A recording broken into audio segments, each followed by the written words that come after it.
in the past I've taken a lot of different B complexes, and I've noticed they tend to make me very wired, a bit anxious, and they could also give me some brain fog when I was taking higher dosages. So I was trying to find out the reason behind this mechanism. And I think I found three main ways in which one might get a bit of wiredness, some anxiousness, or some brain fog. It has to do with taking B vitamins. And I want to get into that today. In this video, I've got my whiteboard up right there. So let's just start right. So I would say there's three main ways in which taking a B complex could give you these type of reactions. And they all have to do with the methylation cycle. So often when you take a B complex, you are also heavily stimulating the methylation cycle. And the first way in which it could backfire is through histamine.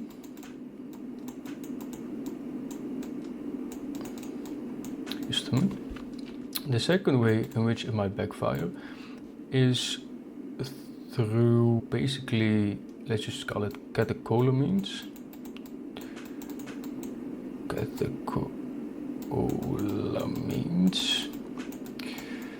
And the third way is through sulfites.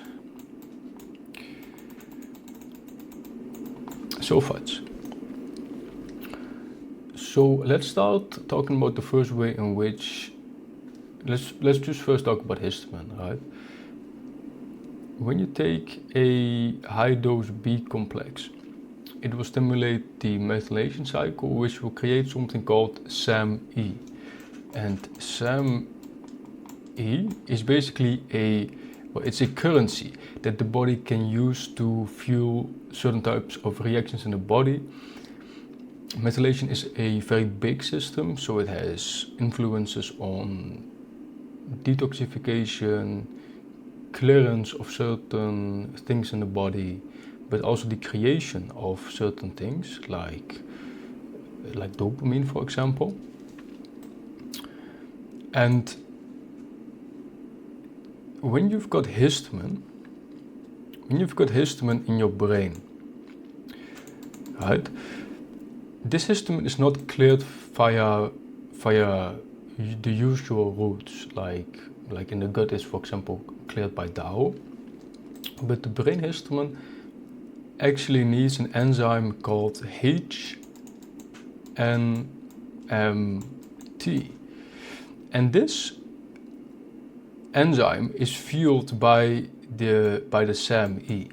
So the moment you're getting more SAMe through a B complex, through taking methylated B vitamins, they often tend to be give you a much stronger reaction.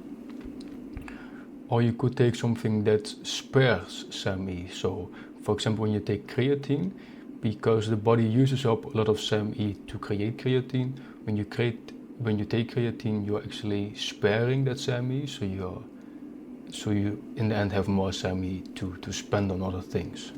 It's a big reason why I cannot take creatine anymore. Even when I take like a gram of creatine, I tend to get a lot of problems with sleeping and such. So for now, I've just completely skipped taking creatine, and maybe I'll try again in the future, who knows.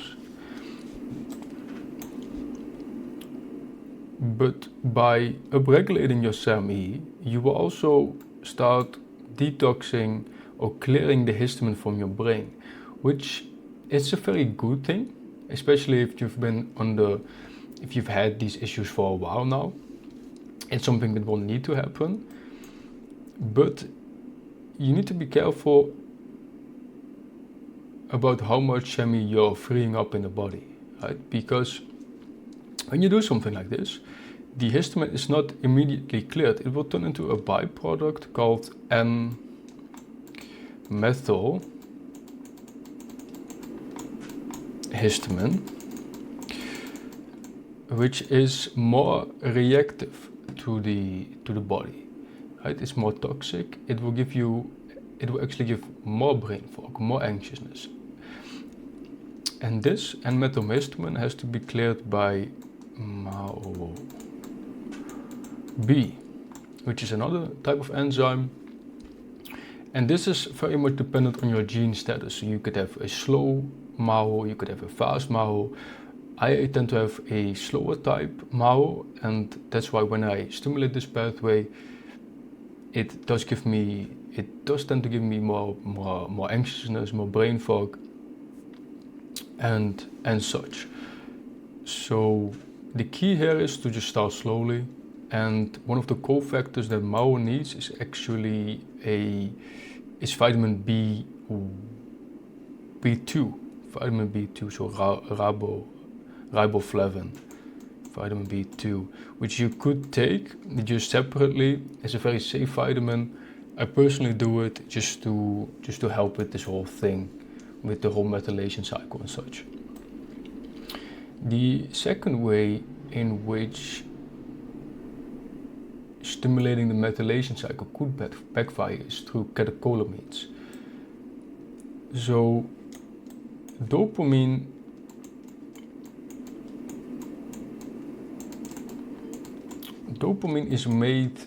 is also made through SAMe. So when you've got more SAMe, you will make more dopamine, which, I mean, for a lot of people that's a good thing, right? You just get a little bit more dopamine, maybe feel better.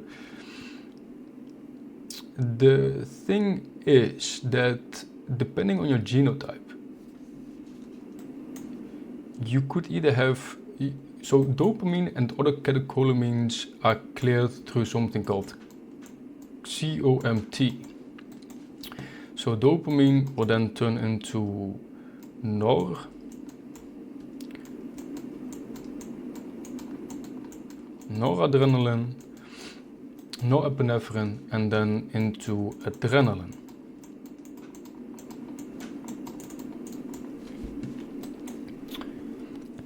And then it's eventually cleared by the body. Well, you could have a slow COMT or a fast COMT, and depending on that, it will basically dictate how fast or how slow you will clear these catecholamines from your body.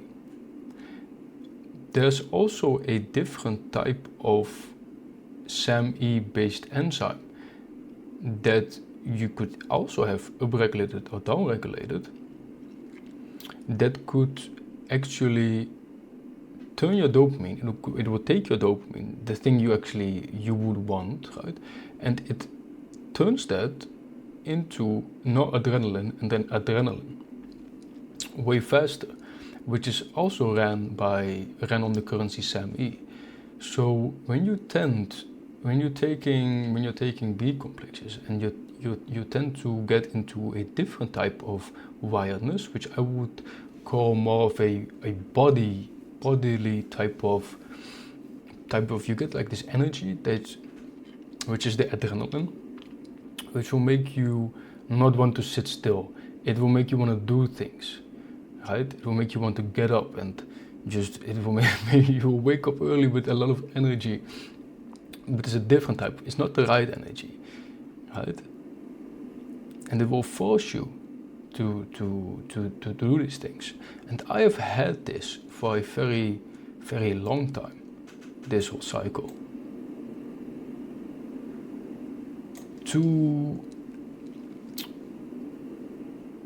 So the key here is to also start slow. COMT needs magnesium. You've probably heard of magnesium. So make sure you're getting adequate magnesium. I personally take a lot of magnesium every day. I might take like 800 milligrams. It doesn't really give any side effects. Just when you then eventually need to go to the toilet more, right, and you need to poop a lot, then you might want to take a bit less magnesium. But if you're not getting any gut problems related to the amount of histamine or the amount of magnesium you're taking, then I would say you can easily take a little bit more. It's not really a problem like that. Good. So the third way in which stimulating the methylation cycle could backfire is through sulfides and the transsulfuration pathway. So the way in which the body creates SAMe creates this SAMe, this currency that's powering these reactions, is it recycles homocysteine. So when you've got homocysteine,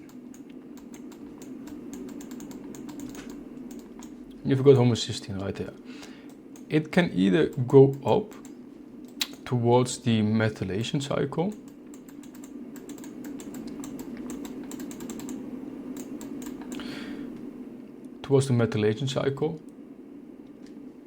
or it could go down towards transsulfuration.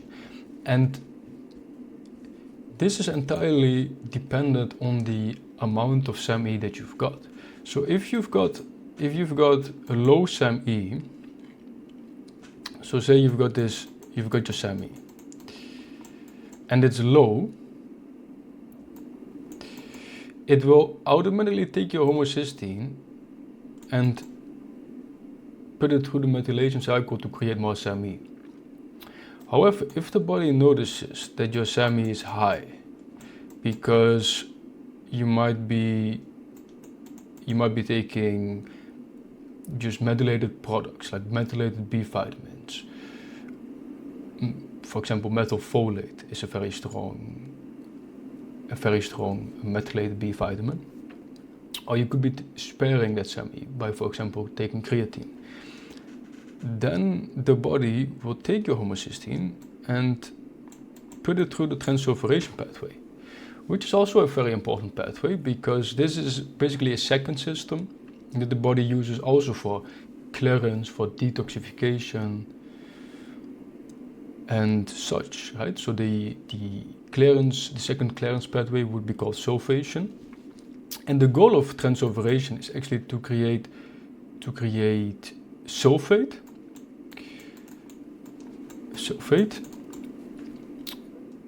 that the body uses to create PAPS. And PAPS is also a currency like SAMe, but it's used to power sulfation, right? It's used to power sulfation. So it's also, don't get me wrong, it's also very important, right? The problem is when you're taking way too many methyl donors and then stimulating all these things at once, that the body, especially when you've been building up a lot of histamine, just a lot of backlog of certain types of products in your body, and then it just all happens too fast and it completely backfires and you get very anxious, a lot of brain fog, just a lot of wiredness and such, right? And so this third way through sulfa is actually that, okay, so the body upregulates this transsulfuration pathway, and so there's many steps in the transsulfuration pathway, but one of them is actually that there's a byproduct that's created called sulfides, and this is a toxic thing to the body that also needs to be detoxed by a different enzyme called SUOX that's ran on heme and ATP, right? All these reactions, all these enzymes, the clearing of certain things is always ran on a certain type of currency. Your body always needs a certain type of energy to do the things it needs to do, which is often why you see after a long-term chronic health issues, kind of unexplained things. For example, I got very sick in 2022, and I noticed that the longer it went, the more reactive I got and the worse I got. Right? Eventually, after 6 months, it got so worse it turned into an autoinflammatory condition, which is healed now, luckily. But yeah, that's why you notice that you just tend to get worse. You tend to be very wired in the beginning, then it turns into this kind of tiredness, and because you're just running out of everything, all of your currencies that are normally protecting you, that are giving you energy, like your ATP, and then it might actually turn into a bit of a depression as well. just because you're so tired, but you gotta keep going, kind of thing. Right, so sulfites. Right, so the third way is then through sulfites, right? Because you're upregulating this pathway that's also creating sulfites in the process, because you've now got enough so basically you've got enough SAMe, maybe a little bit too much even. The body knows this, it upregulates the transsulfuration pathway, trying to create sulfate. The byproduct that is created there are sulfites that might be piling up and might be giving you these kind of just these toxic reactions. Sulfites might give you way more of just a tired feeling, right? Just because the body will tend to get more inflamed, for example. So, I think we've covered, in my opinion, the main three ways in which you've got to be kind of careful with taking methylated B vitamins or just anything you're doing that's also stimulating methylation. And if you've got any questions about this, just let me know in the comments. Thank you for watching this video, and I hope to see you in the future.